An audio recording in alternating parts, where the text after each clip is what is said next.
Salut à tous, on se retrouve pour une vidéo analyse concernant l'humiliation infligée par le PSG face au Real Madrid en gagnant sous le score de 4 buts à 0. On sait que Paris est entré dans la légende lors de cette saison en remportant la Ligue des Champions, en affichant un niveau monstrueux, mais avec ce type de performance, ils arrivent à consolider leur histoire qui est déjà très impressionnante. On va essayer de voir ce qu'ils ont fait de bien dans ce match, de l'autre côté ce qui a fait de mal le Real Madrid, et on va conclure en voyant ce qu'il faut en retenir. J'aimerais commencer par le commencement et en parlant notamment du Real Madrid et de leur composition. C'est là où tout de suite on comprend qu'il y a de très gros problèmes dans cette équipe et vous allez voir que c'est peut-être plus grave que ce qu'on peut penser. Alors déjà si on regarde le 11, on voit déjà qu'il y a beaucoup de joueurs à vocation offensive parce qu'il y a tout de même Gonzalo Garcia, Mbappé, Vinicius, Arda Güler et Jude Bellingham. Dites-vous bien que Xabi Alonso a mis Valverde au poste de latéral droit pour mettre un joueur offensif de plus. Alors, il faut partir du principe où déjà la saison passée, le Real Madrid a vécu une saison très compliquée, notamment à cause du déséquilibre, à cause du fait qu'il y ait eu 4 attaquants qui ont joué en tant que titulaires et 4 attaquants qui ne font pas beaucoup d'efforts défensifs, en tout cas pas tous. Et à partir de là, tu repars sur une nouvelle saison et tu fais pire parce que tu mets 5 joueurs à vocation offensive sur le terrain. Rendez-vous compte. Et puis, en soi, ok, si tu as autant de joueurs offensifs sur le terrain, c'est que tu penses avoir un football très fort dans ton jeu avec ballon et dans tes attaques. Mais ce qu'il faut se dire, c'est que lorsque tu mets autant d'attaquants sur le terrain, tu sais très bien que tu n'auras pas la possession, surtout face au PSG. Face certainement à la meilleure équipe au monde à l'heure actuelle pour avoir le contrôle. Alors ils n'ont pas eu la possession face au Bayern, mais on sait très bien qu'en termes de pressing, contre-pressing et même de jeu de position, ils sont difficilement prenables. Donc tu savais très bien que le PSG allait avoir la possession, allait avoir le ballon et allait te faire reculer parce qu'ils te mettront une grosse pression. Donc tu savais très bien que tu allais devoir défendre en bloc bas pendant une longue période parce que le pressing du Real Madrid n'est pas encore très bien travaillé, il leur faudra encore un petit temps. Et là, quand je regarde les choses de manière froide, je ne comprends pas la logique de Xabi Alonso. Parce que comme je vous l'ai dit, il sait très bien que son équipe n'aura pas la possession, il sait très bien que son équipe devra défendre et jouer en transition, et pourtant il met beaucoup d'attaquants sur le terrain.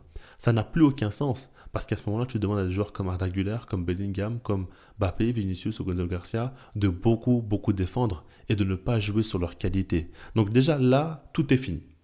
Quand j'ai vu la compo, tout de suite, je me suis dit que le PSG allait gagner. Déjà avant le match, j'avais dit sur la chaîne que je pensais que le PSG allait gagner. Mais quand j'ai vu la compo, j'étais sûr à 100%. Parce que là, c'est pas possible de faire de tels choix. C'est important pour moi qu'on se rende compte de cela et que le Real Madrid devra faire des choix forts à l'avenir. Ok, une fois qu'on a dit ça, on va commencer à parler du jeu et de ce qui s'est passé sur le terrain. Si on analyse le premier but, on voit tout de suite les manquements du Real Madrid. Alors en soi, sur l'action, on voit que dans un premier temps, c'est Désiré Doué qui est sur l'aile droite et qui va tenter un centre plein axe. Mais il ne lève pas la tête, il ne voit pas que Dembélé n'est pas dans la position où il veut faire la passe et donc c'est une passe ratée. Pourtant, Asensio, lui, va récupérer le ballon. De base, il est plutôt tranquille, mais Dembélé va amorcer un pressing. Et à ce moment-là, tout de suite, il n'arrive pas à gérer la pression et va perdre le ballon. Asensio fait une erreur individuelle, mais ça a été aussi forcé par Dembélé qui a voulu faire le pressing, alors que de base, il ne devait pas trop y avoir danger pour le Real Madrid. Ça, il faut le prendre en compte. Ensuite, Dembélé va récupérer le ballon, mais va pousser un peu trop loin le ballon. Il va se rater, mais Thibaut Courtois, lui aussi, va se rater. Ce qu'il faut se dire, c'est qu'il devait y avoir penalty. C'est juste que le PSG a eu un avantage à ce moment-là et que l'arbitre a laissé l'action aller au bout. Donc, Courtois aussi fait une erreur. Asensio fait la plus grosse erreur, mais Courtois aussi n'aide pas trop non plus son équipe. Et puis, Fabian Ruiz va avoir le ballon à ce moment-là et cette fois-ci, il va marquer. Alors, qu'est-ce qu'on peut dire de cette action? Encore une fois, c'est que dans un premier temps, le pressing de Dembélé a été payant, que Asensio a fait une forte erreur individuelle, que Courtois non plus n'a pas sauvé le meuble, au contraire a apporté plus de difficultés, et donc le PSG a su marquer. Maintenant, si on regarde le second but, c'est plutôt similaire parce qu'en soi, c'est encore une fois une situation où Dembélé va presser le porteur du ballon qui est Rudiger, qui lui va faire une erreur parce qu'il veut donner un ballon en retrait pour Thibaut Courtois, mais la passe est beaucoup trop courte. Donc là, Dembélé va se précipiter et récupérer le ballon parce que Rudiger rate complètement sa passe. Et lui aussi, tout comme Asensio, fait une forte erreur individuelle. Donc encore une fois, c'est 2 erreurs individuelles, mais forcées par le pressing du PSG et forcées par un seul joueur. À chaque fois, sur les 2 actions, c'est Ousmane Dembélé. Donc il faut le créditer et puis sur cette action-là, Dembélé va aller au bout et va marquer son but. Le troisième but est très parlant de l'état défensif du Real Madrid. Quand on regarde, c'est une contre-attaque avec Hakimi qui est trouvé en profondeur. Il va aller extrêmement vite et va donner un ballon plein axe pour Fabian Ruiz. Le ballon n'est pas parfaitement donné et la première touche de Fabian Ruiz non plus n'est pas excellente. Il y a le retour défensif de Valverde, mais pourtant, il ne va pas réussir à récupérer le ballon. Ruiz va réussir dans la surface un contrôle et une frappe. Donc là, on voit quand même que défensivement, le Real Madrid est dépassé. Et là où je parle d'état défensif qui a été criant sur cette action-là, c'est que déjà, on voit une équipe du Real Madrid qui laisse beaucoup trop d'espace dans le dos de la défense. On le voit constamment, il y a vraiment une autoroute dans le dos de la défense du Real Madrid. Et quand tu sais que tu joues face au PSG, ce n'est pas normal. Je pense que Xabi Alonso n'arrive pas encore à trouver le bon équilibre entre les phases où tu défends en bloc bas et les phases où tu veux jouer haut sur le terrain. Il y a plusieurs actions où on le voit de manière très claire. Je vais vous montrer un exemple ici où on voit que sur cette image, Beraldo a le ballon et va donner une passe à un coéquipier. Maintenant, quand on regarde le Real Madrid est en bloc haut. Généralement, quand tu es aussi haut sur le terrain, c'est que tu presses ton adversaire. Mais non, le Real Madrid ici est positionné très haut sur le terrain, mais ne presse pas le PSG. Ça fait que Beraldo est tranquille. Il n'a aucune pression, il va donner un super ballon sur le côté gauche et on va casser deux lignes avec cette passe-là et tout de suite, il a du danger. Dembélé va aller au bout de l'action et va être pas loin de marquer un but ici. Ce que je vais vous faire comprendre, c'est que le Real Madrid, par moment, est positionné haut sur le terrain, mais ne presse pas son adversaire, donc laisse beaucoup d'espace dans de la défense. Souvent, on voit un bloc équipe coupé en trois carrément, où tu as l'attaque qui est très haute sur le terrain, le milieu de terrain qui est un peu plus bas, mais aussi très haut, et puis tu as la défense qui est amenée à défendre seule et qui n'a pas de soutien.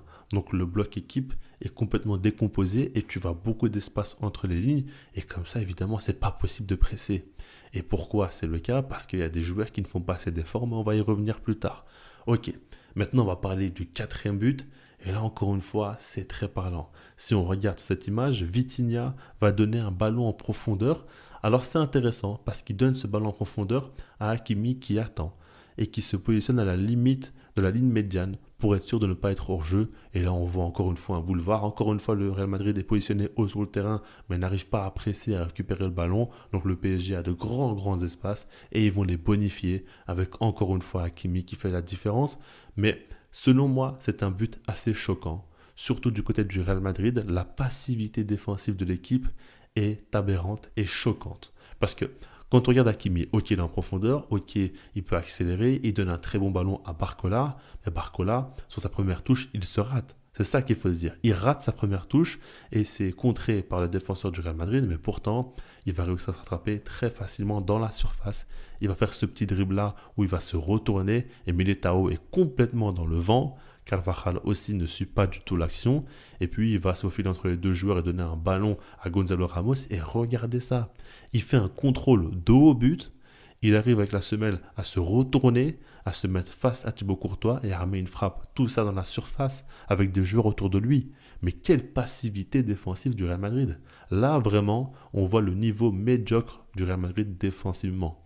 Et après, bon, encore une fois, les choix de Xabi Alonso, l'idée de mettre Militao et Carvajal qui reviennent à peine des croisés face au PSG, c'est assez fou tout de même. Ok, les défenseurs du Real n'ont pas du tout été satisfaisants, n'ont pas du tout fait un bon match, mais c'est quand même des choix qui sont difficilement compréhensibles et on le voit dans le rendu, ce qu'ils ont fait, ça n'a pas du tout été top. J'aimerais d'ailleurs aussi préciser que Gonzalo Ramos, lors de sa célébration, a rendu un hommage à Diogo Jota et j'ai trouvé que son geste aussi était beau. Il a fait la même chose que ce qu'a fait Ousmane Dembélé et il faut tout de même le dire aussi. Voilà, on a vu les 4 buts et j'aimerais dire que ça aurait pu être pire. On a vu en tout début de match Thibaut Courtois sortir notamment 2 arrêts de très haut niveau dans les toutes premières minutes. Regardez ça, il sort vraiment de grandes parades et le score aurait pu être bien plus alourdi. Surtout qu'il y a un but aussi de Désiré Doué qui est tombé, mais il y avait une position de hors-jeu de Dembélé, ça se jouait vraiment à très peu de choses. On a vu beaucoup de situations très chaudes. Ça a été sauvé par Courtois ou ça s'est joué à pas grand chose du tout. Donc au final le Real s'en sort bien avec un score de 4-0. C'est dire l'humiliation sur le terrain. Il y a eu une seule équipe, le PSG, qui dès l'heure de jeu a commencé à faire reposer ses meilleurs joueurs pour préparer la finale. On comprend bien qu'il y avait 2 classes d'écart. Du côté du Real Madrid, j'aimerais parler des joueurs offensifs. Des joueurs comme Vinicius, comme Bellingham, comme Kylian Mbappé, qui n'ont pas fait le moindre effort défensivement encore une fois. Et ça, on l'a toujours dit. S'ils ne se mettent pas au diapason, s'ils ne font pas les efforts défensifs, s'ils ne veulent pas presser, ça ne fonctionnera jamais pour Xabi Alonso. Un coach qui est si ambitieux, qui veut jouer si haut sur le terrain, avoir un football aussi spectaculaire, ne pourra pas faire long feu au Real Madrid si les stars ne l'écoutent pas. Si elles ne font pas les efforts, ça n'ira pas. Et actuellement, c'est le cas. Dans ce match-là, en tout cas, ils n'ont pas fait les efforts. Et ça a été très problématique parce qu'à chaque fois, le PSG avait une tranquillité pour démarrer les actions et pour la première relance. Mais ça, ce n'est pas normal. Déjà que le PSG excelle pour sortir de la pression, mais si tu ne les presses même pas, c'est très facile pour eux. Ou à la limite, il faut vraiment défendre en bloc bas très resserré et couper tous les espaces. Il faut faire quelque chose. Mais là, tu les as mis dans les meilleures conditions pour te marquer plusieurs buts. Ça, c'est vraiment un problème aussi. Et puis même, en dehors de ça, dans le jeu avec ballon, ils ont eu quelques situations. On a vu Vinicius haut sur le terrain quelquefois avec des situations où il pouvait marquer, mais il s'est complètement raté. Il est passé totalement à côté de son match. Et encore à la limite, s'il ne fait aucun effort défensif, mais dès qu'il a une occasion de marquer, il tue la cage. Bon, c'est pas le top parce qu'il faut quand même faire les deux, mais c'est déjà ça. Là, non, il n'y avait aucun des deux. Mbappé aussi, il y avait plusieurs situations de pouvoir marquer des buts, mais il ne l'a pas fait non plus.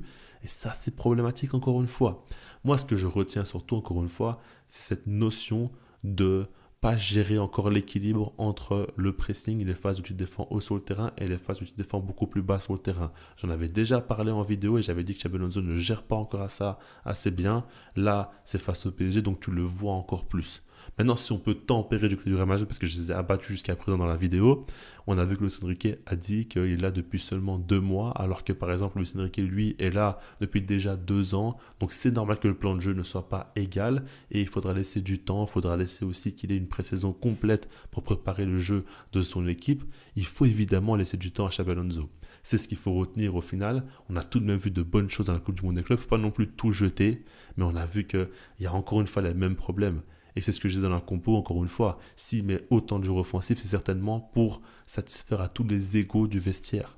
On sait que Gonzalo Garcia est une petite pépite qui a très bien joué et on ne veut pas non plus détruire sa confiance. Donc on le met tout de suite, encore une fois, titulaire. Mbappé et Vinicius sont intouchables, Bellingham aussi. Arda Güler a été bon, donc tu ne peux pas non plus le mettre sur le banc alors que jusqu'à présent il a été très fort. Et au final, tu mets tout le monde et au final, il n'y a pas d'équipe. Il y a simplement des individualités qui sont mises les unes avec les autres. Et ça n'a aucun sens à ce moment-là. C'est ça la vraie question. Est-ce qu'il va réussir vraiment à s'imposer dans ce vestiaire? S'il n'y arrive pas, ça n'ira pas du tout. Et c'est ça que personnellement je retiens. Maintenant, du côté du PSG, évidemment, ce qu'ils font, c'est historique. Et il faut mettre du crédit sur Luis Enrique parce qu'il a vraiment construit une équipe incroyable avec des joueurs aussi qui sont d'un niveau extraordinaire.